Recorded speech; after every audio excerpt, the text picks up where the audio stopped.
Olá, seja bem-vindo a mais um estudo Visão Comparativa dos Evangelhos. Eu sou o Ayrton Lima e hoje vamos mergulhar em uma passagem extraordinária do Evangelho de Mateus, a cura do servo do centurião, conforme registrado em Mateus capítulo 8, versículos 5 a 13.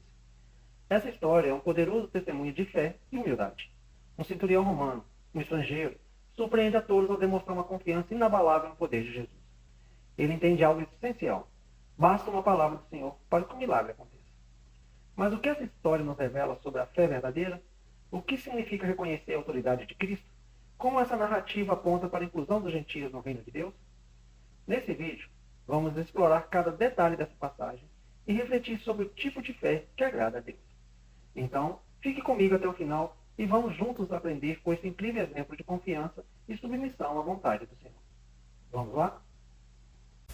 Mateus, capítulo 8, versículo 5.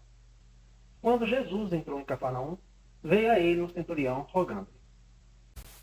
Mateus coloca o milagre da purificação do leproso logo após Jesus descer da montanha, onde ele proferiu seu famoso Sermão do Monte, antes desse milagre aqui apresentado. Discutimos esse milagre nos vídeos 62, 63 e 64 dessa nossa série. Outros milagres também são apresentados por Mateus no capítulo 8 e no capítulo seguinte, uma sucessão de milagres não menos notáveis do que seus ensinamentos. Milagres que tendiam a confirmar, sem sombra de dúvida, a impressão de seu sermão de que Jesus fora realmente enviado de Deus. Entrou em Cafarnaum. Cafarnaum ficava na costa noroeste do Mar da Galileia. Era uma importante cidade na parte norte da província e tinha sua economia centrada na pesca e na agricultura. Altamente judaica, foi o centro do ministério de Jesus na Galileia. Veio a ele um centurião. Um centurião era o comandante de 100 homens dos exércitos romanos. A Judéia era uma província romana, e guarnições eram colocadas lá para preservar o povo em sujeição. Esse homem provavelmente era de nascimento um pagão. No Novo Testamento, os centuriões sempre são vistos com bons olhos. Esses soldados eram como sargentos hoje em dia. Segundo Lucas nos informa, esse centurião pediu aos anciões dos judeus que intercedessem em sua causa. Eles realizaram seu ofício prontamente, pois eles vieram e rogaram a Jesus, e reforçaram sua importância, informando de que o centurião era digno para quem ele deveria fazer isso, pois esse centurião amava a nação judaica, dizem eles, e como prova disso, lhe construíram uma sinagoga. Versículo 6. E dizendo, Senhor, o meu servo jaz em casa, paralítico, e gravemente atormentado.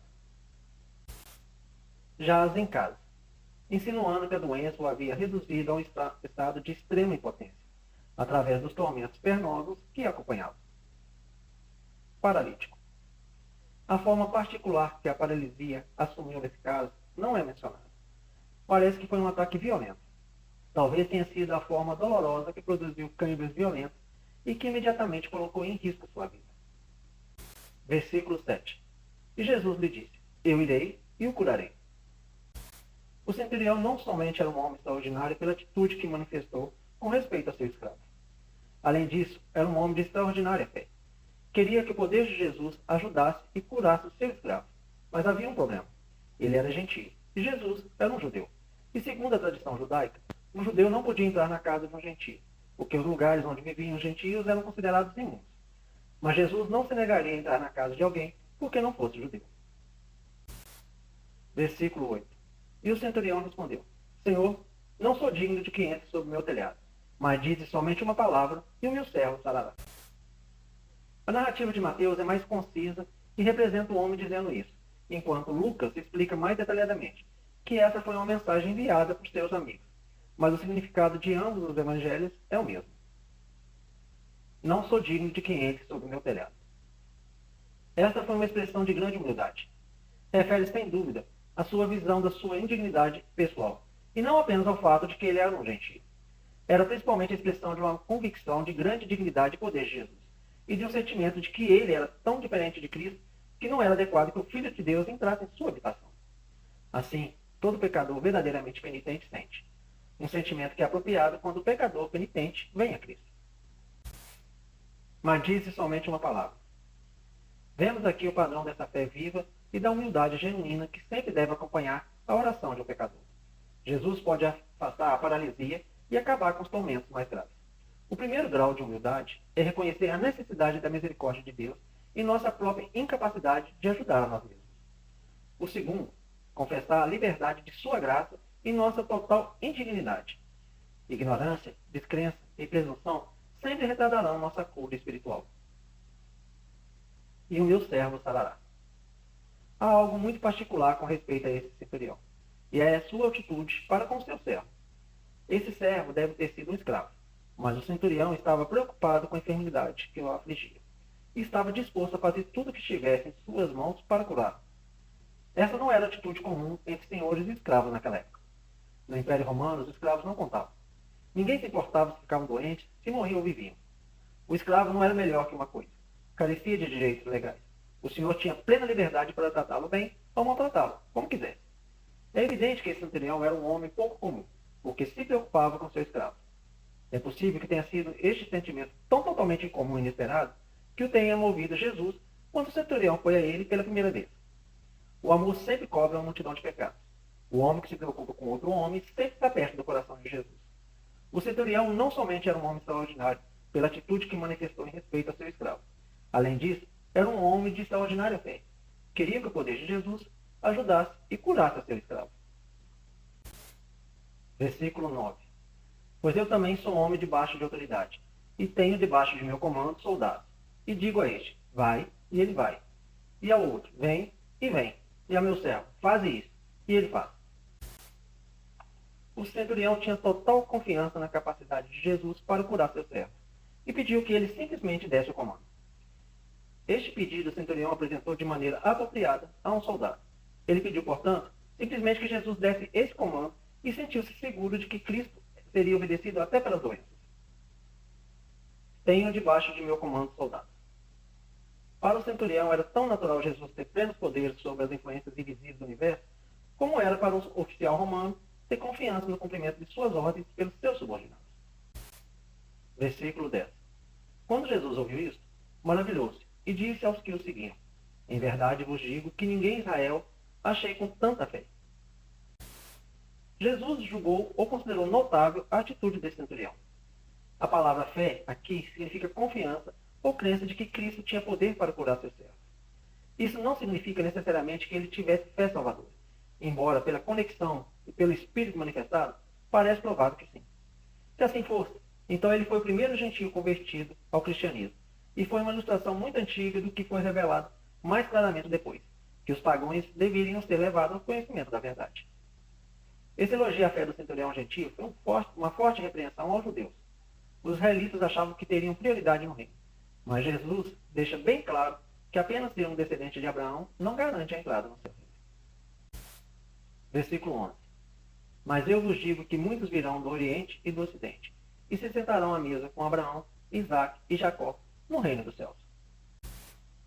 Jesus aproveita a fé de um centurião romano para afirmar que essa conversão não seria solitária, que muitos pagãos, muitos do leste e do oeste, seriam convertidos ao Evangelho e salvos, como Abraão, Isaque e Jacó. A frase do leste e do oeste, do Oriente e do Ocidente, nas Escrituras, é usada para denotar o mundo inteiro. Se sentarão à mesa. Refere-se à maneira de reclinar-se à mesa nas refeições. E os prazeres do céu são descritos à semelhança de um banquete ou uma festa. É usado aqui para denotar felicidade, prazer ou honra. Sentar-se com aqueles homens distintos era uma honra e seria expressivo de grande felicidade. Com Abraão, Isaque e Jacó. Na comunhão mais próxima com os mais eminentes seguidores de Deus. Mas, se desejamos herdar as promessas, devemos ser seguidores daqueles que, pela fé e paciência, a disputam. Imitemos, portanto, Abraão em sua fé, Isaque em sua obediência até a morte, e Jacó em sua esperança e expectativa de boas coisas futuras, no meio a todos os males dessa vida, se desejamos reinar com eles. Versículo 12. Os filhos do reino, porém, serão lançados nas trevas de fora, e ali haverá pranto e ranger de dentes. Os filhos do reino, ou seja, os filhos ou as pessoas que esperavam o reino, ou a quem ele pertencia adequadamente, ou, em outras palavras, os judeus. Eles supunham ser os favoritos especiais do céu. Eles pensaram que o Messias aumentaria sua nação e espalharia os triunfos de seu reino. Eles se chamavam, portanto, filhos ou membros do reino de Deus, com exclusão dos gentios. Jesus usou a maneira de falar que estavam acostumados e disse que muitos dos pagãos seriam salvos e muitos judeus seriam perdidos. serão lançados nas trevas de fora. Essa é uma imagem de punição futura. Não é improvável que a imagem tenha sido tirada de masmorras ou prisões romanas. Elas eram comumente construídas sob o sol. Elas eram excluídas do sol, da luz do sol. Elas eram, é claro, úmidas, escuras e doentias, e provavelmente as mais sujas. Os mestres tinham o hábito de construir essas prisões para os escravos, onde o infeliz prisioneiro, sem luz, companhia ou conforto, passava seus dias e noites chorando de tristeza e rangendo os dentes em vão de indignação. A imagem expressa o fato de que os ímpios perdidos serão excluídos da luz do céu, da alegria, da paz e da esperança. Chorarão em desespero e trincarão os dentes de indignação contra Deus, e nunca poderão reclamar que sofreram alguma injustiça. Que imagem marcante de aflição futura! Imaginemos uma masmorra úmida, escura, solitária e esquálida, com sua vítima infeliz e enfurecida. Adicionemos a seus sofrimentos a ideia da eternidade, e lembremos de que, afinal, isso é apenas uma imagem fraca do inferno. Versículo 13. Então Jesus disse ao centurião: vai, e assim como creste, a ti seja feito. E naquela mesma hora o servo foi sarado. De acordo com a tua fé, seja feita a ti. É uma medida geral do trato de Deus com a humanidade.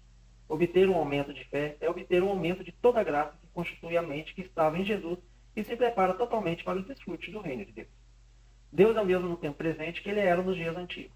E milagres de cura podem ser realizados em nossos próprios corpos e almas. E nas de outros também, pela instrumentalidade de nossa fé. Mas, infelizmente, onde está a fé? Naquela mesma hora, o servo foi sarado. Isso mostrou decisivamente a bondade e poder de Jesus. Nenhum milagre poderia ser mais completo. Não poderia haver imposição ou engano nesse milagre. O que chama a atenção aqui? A história do centurião nos ensina que a verdadeira fé não depende de títulos, status ou proximidade religiosa, mas de uma confiança genuína no poder de Cristo. Enquanto muitos judeus da época esperavam sinais e provas, esse oficial romano reconheceu a autoridade de Jesus sem questionamento. Sua humildade e fé foram tão extraordinárias que surpreenderam até mesmo o próprio Senhor. E essa mensagem se estende até nós hoje. Será que temos demonstrado essa mesma confiança em Deus? Quando enfrentamos desafios, acreditamos que basta uma palavra do Senhor para que tudo mude? Diante disso, deixo hoje 3 desafios para você. Primeiro, avalie sua fé. Você realmente confia no poder e na vontade de Deus? Ou ainda exige sinais para crer? Segundo, exercite a humildade. O centurião reconheceu sua dignidade diante de Cristo. Como podemos cultivar essa mesma postura em nosso dia a dia? E terceiro, abrace o reino. Jesus declarou que muitos de fora se sentariam à mesa com Abraão, Isaac e Jacó. Como podemos refletir essa inclusão em nossa vida, acolhendo pessoas e demonstrando o amor de Cristo? Que possamos ter uma fé viva, humilde e firmada na autoridade de nosso Senhor. Deus te abençoe e até o próximo vídeo.